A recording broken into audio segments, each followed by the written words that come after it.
Halo semuanya, aku Raka, dan hari ini aku harus jujur. Aku lagi kepikiran banget soal orang tuaku. Usia mereka sudah lewat 60 tahun, dan setiap kali lihat mereka duduk lama, jalan pelan, atau gampang lupa, rasanya hati ini campur aduk. Takut kehilangan, takut telat sadar. Tapi aku nggak sendirian. Banyak dari kalian, para anak atau cucu, pasti juga pernah bertanya, apakah yang kita sajikan di meja makan setiap hari bisa jadi penyebab atau penyelamat bagi orang tua kita? Dan karena itu, hari ini aku undang seorang tokoh luar biasa. Beliau adalah salah satu dokter geriatri terkemuka di Indonesia, sekaligus penulis buku sehat di usia emas, dan juga perancang program Alzheimer nasional pertama di Indonesia. Kita sambut Dr. Siti Setiati.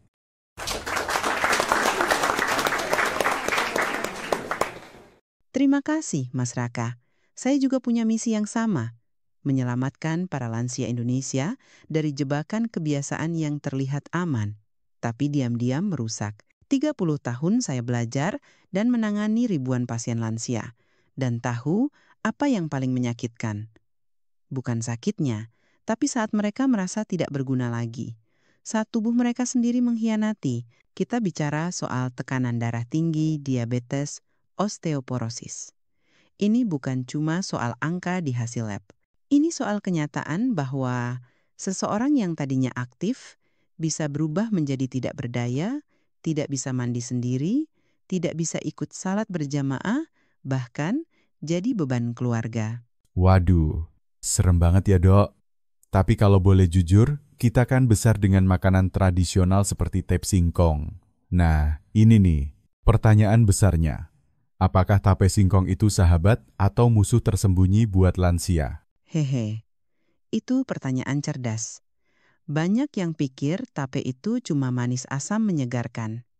Tapi siapa sangka, di dalamnya ada probiotik, sekaligus etanol. Loh, jadi bisa sehat, tapi bisa bahaya juga? Betul. Dan dalam video ini, kita akan bahas tuntas. Tapi sebelum itu, Kamu lagi nonton dari mana nih? Makassar, Tasikmalaya, Padang, atau mungkin dari desa kecil di Sumatera Barat? Tulis komentar dengan usia kamu ya. Aku benar-benar pengen kenal kamu lebih dekat. Semua komentar bakal aku baca dan aku usahakan balas satu persatu. Jadi dok, kita balik ke pertanyaan tadi. Tep singkong ini sebenarnya aman nggak sih buat orang tua? jawaban singkatnya, aman, tapi hanya kalau tahu caranya. Tape itu seperti pedang bermata dua, Mas Raka. Di satu sisi bisa menyembuhkan, tapi di sisi lain bisa menyakiti. Waduh, makin penasaran. Boleh dijelasin dari sisi menyembuhkan dulu dok? Tentu, saya mulai dari hal yang paling mengejutkan saya saat meneliti tape probiotik. Tape singkong mengandung mikroorganisme hidup seperti Lactobacillus plantarum. Mikroba ini dikenal luas sebagai probiotik yang sangat bermanfaat untuk kesehatan usus. Serius, dok?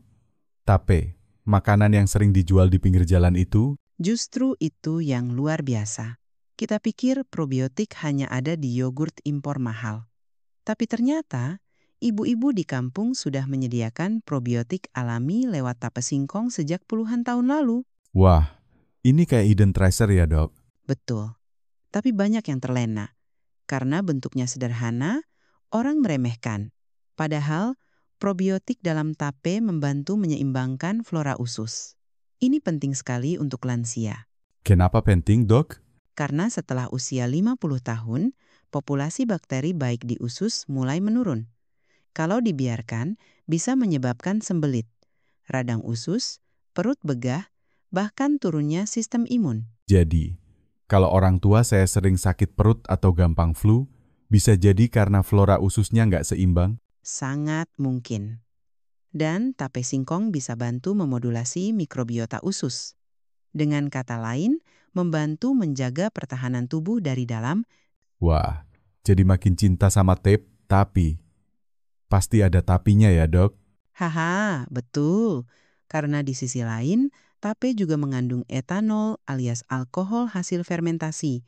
Kadarnya kecil, tapi pada lansia yang punya gangguan liver atau sedang minum obat tertentu bisa menjadi masalah. Loh, beneran ada alkoholnya? Ada, biasanya antara 1–3%. Itulah kenapa saya bilang, tape bukan camilan sembarangan untuk lansia. Jadi kalau orang tua saya lagi minum obat tekanan darah, misalnya, harus hati-hati? Sangat hati-hati, alkohol meski ringan tetap bisa mengganggu metabolisme obat. Apalagi kalau dikonsumsi sering atau dalam jumlah besar. Aduh, saya sendiri aja kadang bisa makan 1 bungkus tape dalam sekali duduk. Nah, itu dia jebakannya. Rasanya enak, manis, sedikit asam, bikin ketagihan. Tapi pada lansia, kebiasaan kecil seperti ini bisa menumpuk dan merusak lambat laun. Jadi, solusinya gimana dok? Masa harus stop total? Tidak harus berhenti total, tapi kontrol jumlah dan frekuensi.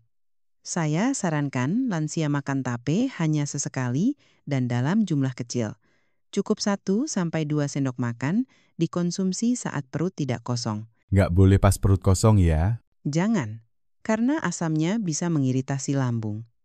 Apalagi kalau lansia punya riwayat maag, lebih baik dimakan sebagai camilan ringan setelah sarapan atau menjelang sore. Tapi dok, saya pernah dengar katanya tape bisa bantu turunkan kolesterol dan bikin lebih energik. Itu benar nggak? Ada benarnya. Karena selain probiotik, tape juga mengandung karbohidrat sederhana yang mudah diserap tubuh dan langsung jadi energi. Cocok untuk lansia yang gampang lelah atau lesu. Jadi tape bisa jadi booster energi alami? Bisa, tapi ingat booster cepat beda dengan energi jangka panjang. Tape memberikan suntikan energi cepat, tapi tidak bisa menggantikan protein, serat, dan lemak sehat yang dibutuhkan tubuh. Oke, mulai paham nih.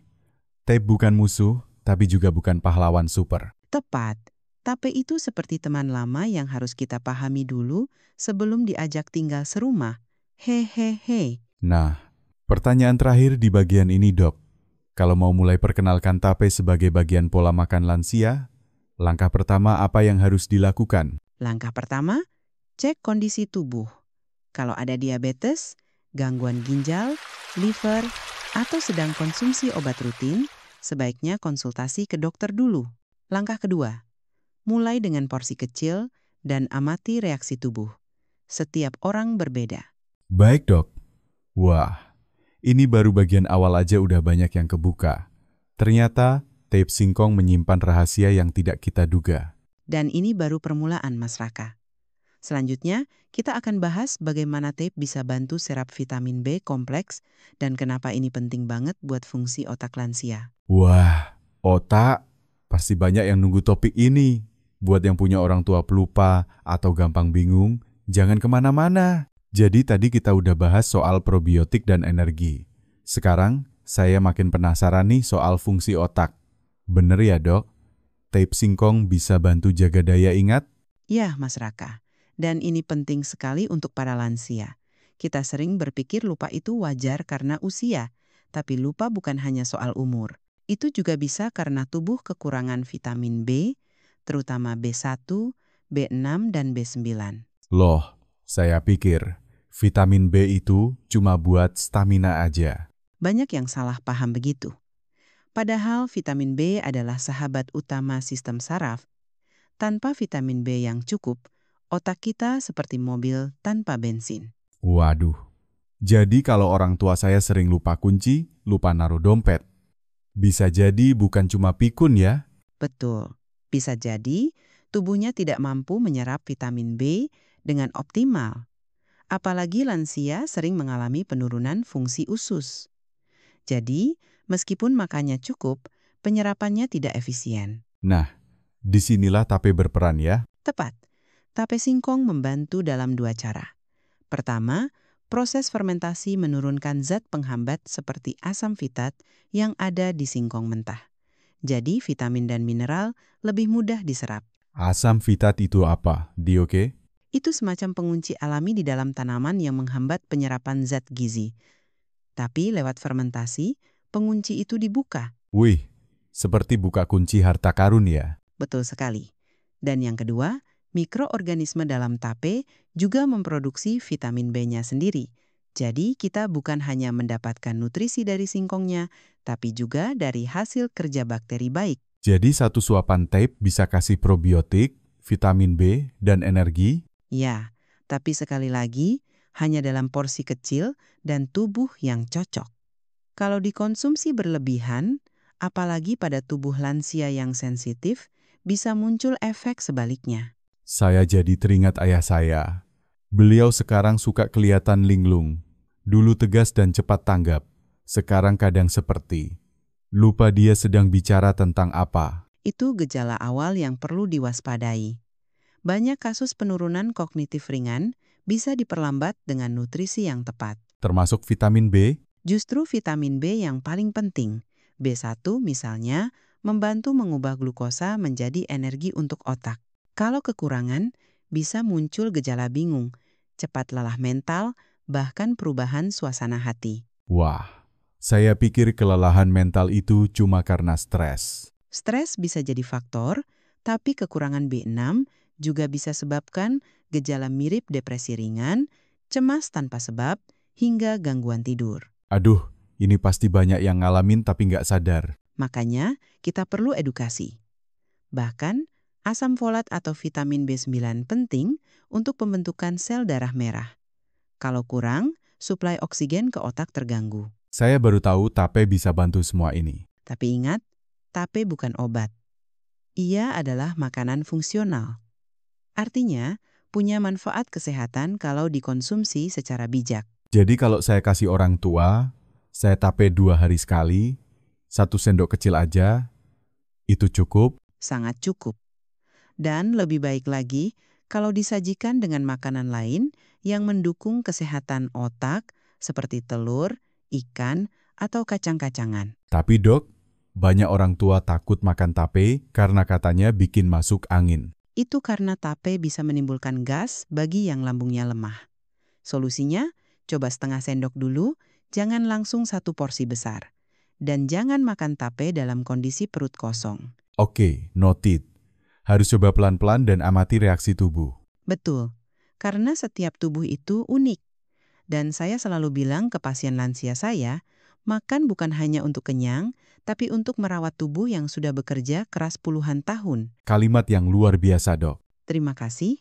Dan di segmen selanjutnya, kita akan bahas sesuatu yang sering disepelekan, tapi sebenarnya penting banget, yaitu peran tape dalam mengatasi sembelit pada lansia. Wah, ini topik favorit banyak orang nih. Bukan rahasia lagi kalau banyak orang tua susah buang air besar.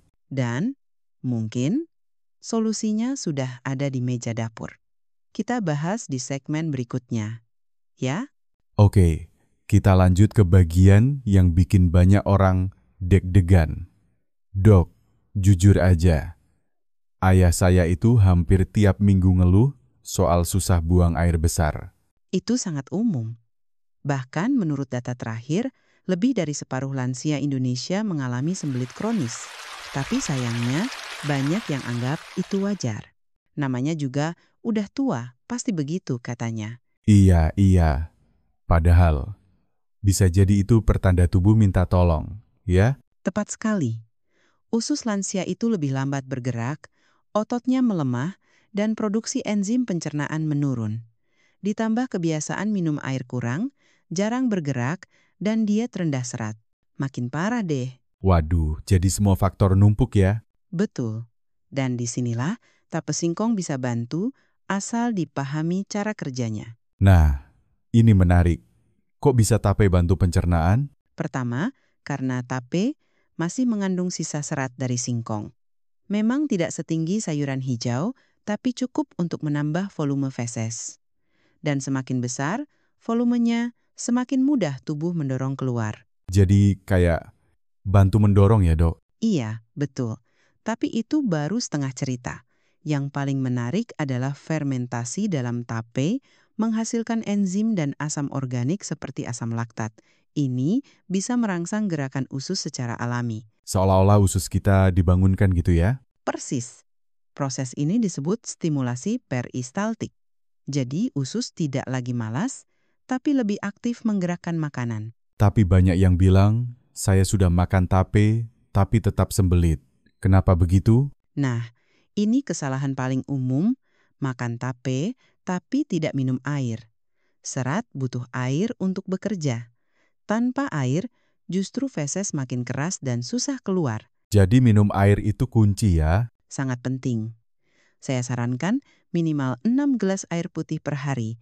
Tentunya disesuaikan dengan kondisi ginjal dan jantung masing-masing. Oke, jadi kalau saya ingin bantu ayah saya lewat tape, apa strateginya? Coba mulai dengan 1 sendok makan tape di pagi hari setelah sarapan ringan. Jangan saat perut kosong. Lalu, pastikan beliau minum air hangat setelahnya. Waduh, ini kayak resep rahasia warisan nenek ya? Hehehe, betul. Tapi ini bukan mitos. Ada penjelasan ilmiahnya. Bahkan, beberapa studi di Yogyakarta dan Bandung menunjukkan konsumsi tape secara moderat bisa memperbaiki pola BAB lansia dalam waktu 2 minggu. Wow, jadi bukan hanya teori. Iya, tapi ingat, ini bukan pengganti obat pencahar jika pasien sudah tergantung, tapi bisa jadi alternatif alami untuk memulihkan fungsi usus secara perlahan. Saya jadi ingin ajak ibu saya coba juga. Karena beliau kadang seminggu cuma BAB 2 kali. Itu sudah masuk kategori sembelit.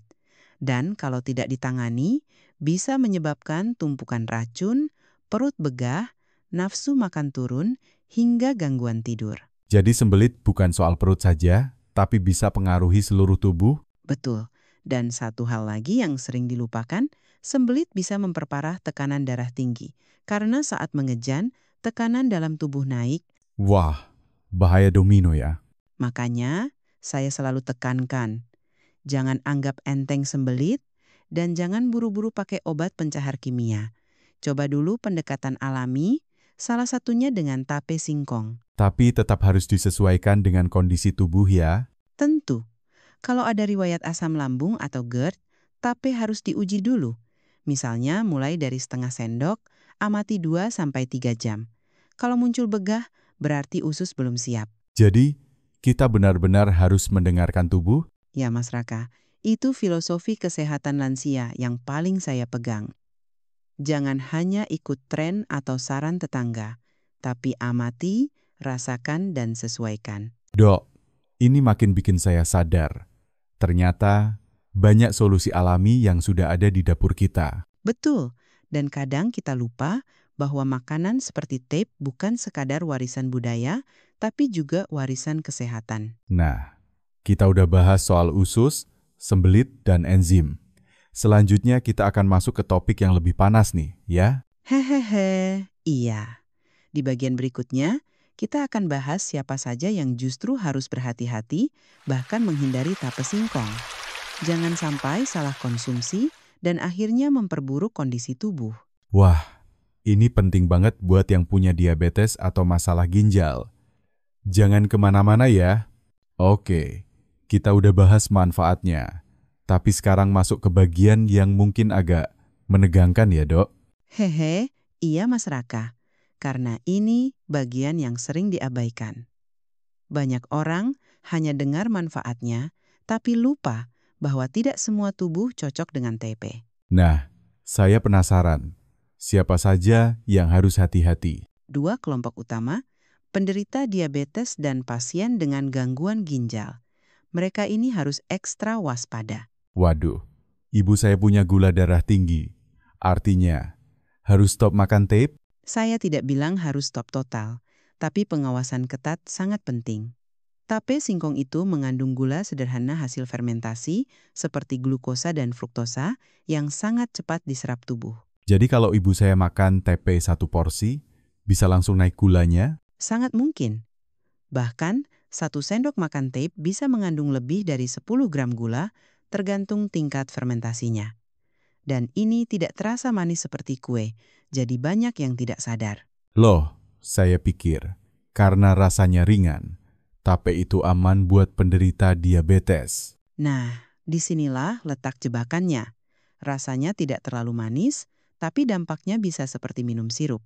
Apalagi kalau dimakan dalam jumlah banyak atau dicampur dengan makanan lain yang tinggi gula. Jadi kalau lansia diabetes ingin tetap makan tape, apakah ada cara amannya? Bisa, tapi sangat terbatas. Saya sarankan maksimal setengah sendok makan, tidak lebih dari 2 kali seminggu. dan hanya jika kadar gula darahnya sedang stabil dan tidak dalam pengobatan intensif. Waduh, berarti saya harus kasih tahu ibu saya nih. Betul. Dan jangan lupa, catat waktu makan. Jangan makan tape saat pagi hari, perut kosong atau malam hari menjelang tidur. Pilih waktu siang setelah makan utama. Oke, noted.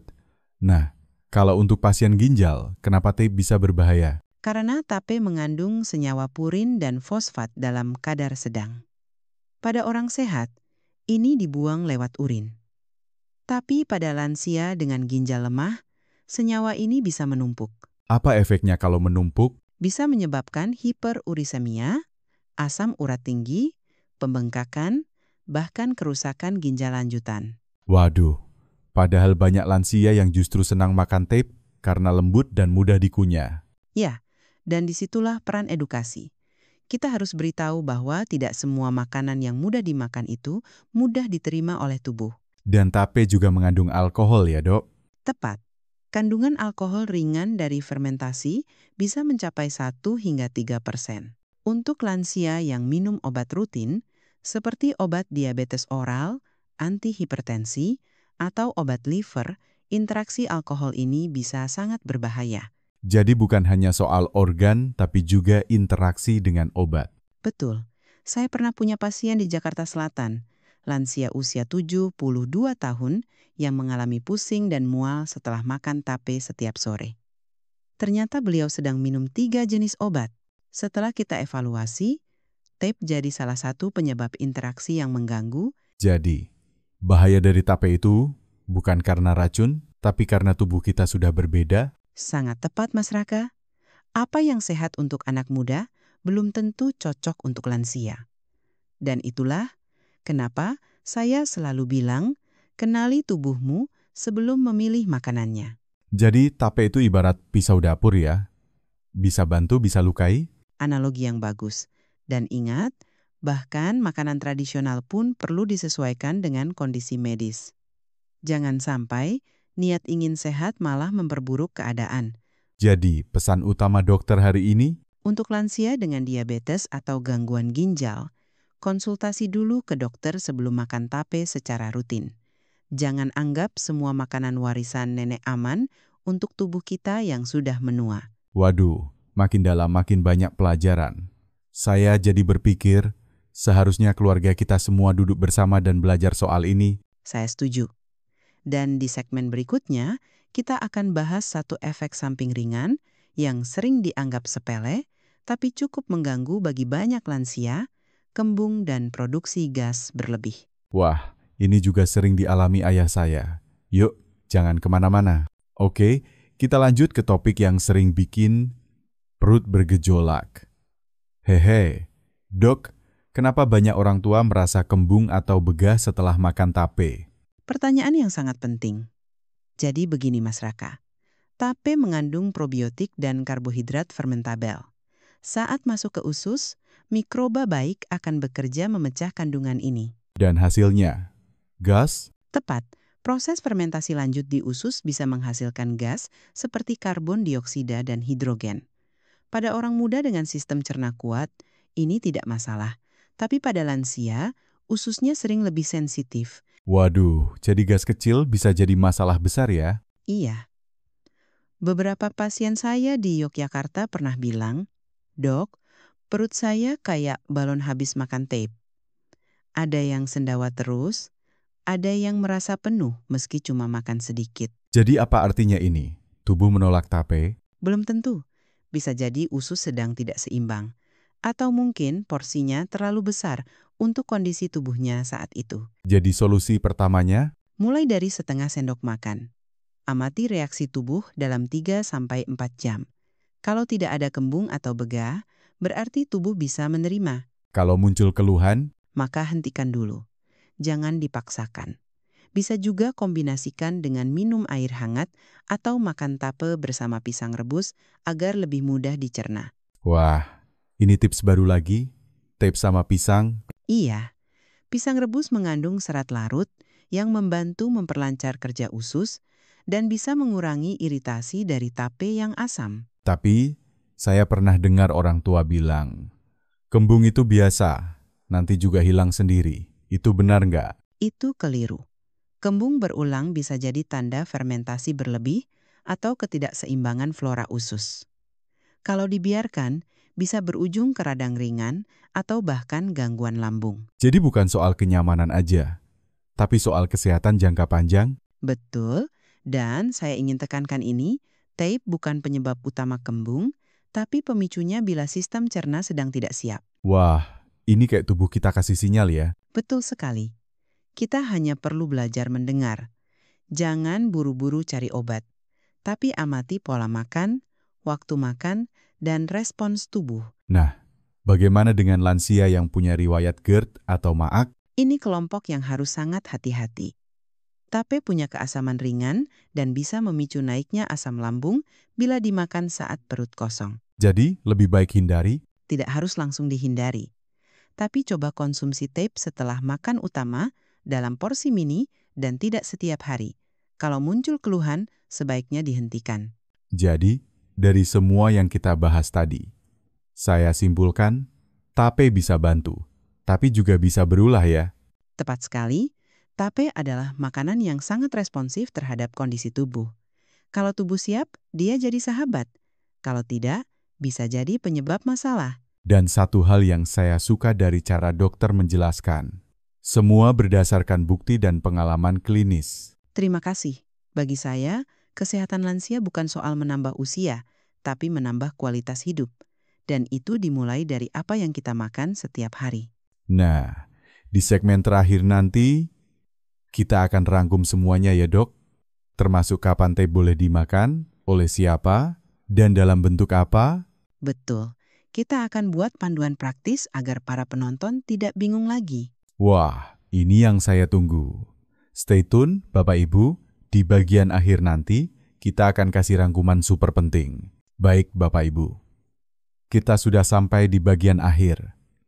Tapi ini bukan akhir dari harapan. Justru ini titik awal untuk membuat keputusan yang lebih bijak. Betul sekali, Mas Raka. Hari ini kita tidak sekadar bicara tentang tape singkong. Tapi kita bicara tentang bagaimana makanan sederhana bisa jadi penentu kualitas hidup di usia senja. Dan saya pribadi belajar banyak. Bahwa tape bukan sekadar camilan warisan nenek, tapi juga bisa jadi dokter kecil di dapur atau jadi jebakan manis kalau kita salah menggunakannya. Maka saya ingin memberikan panduan praktis 5 langkah bijak mengonsumsi tape singkong untuk lansia. 1. Kenali kondisi tubuh. Kalau ada diabetes, ginjal, atau lambung sensitif, konsultasikan dulu ke dokter. 2. Mulai dari porsi kecil. Setengah sampai 1 sendok makan cukup untuk uji toleransi tubuh. 3. Jangan makan tape saat perut kosong. Konsumsi setelah makan utama atau camilan ringan. 4. Minum air putih cukup.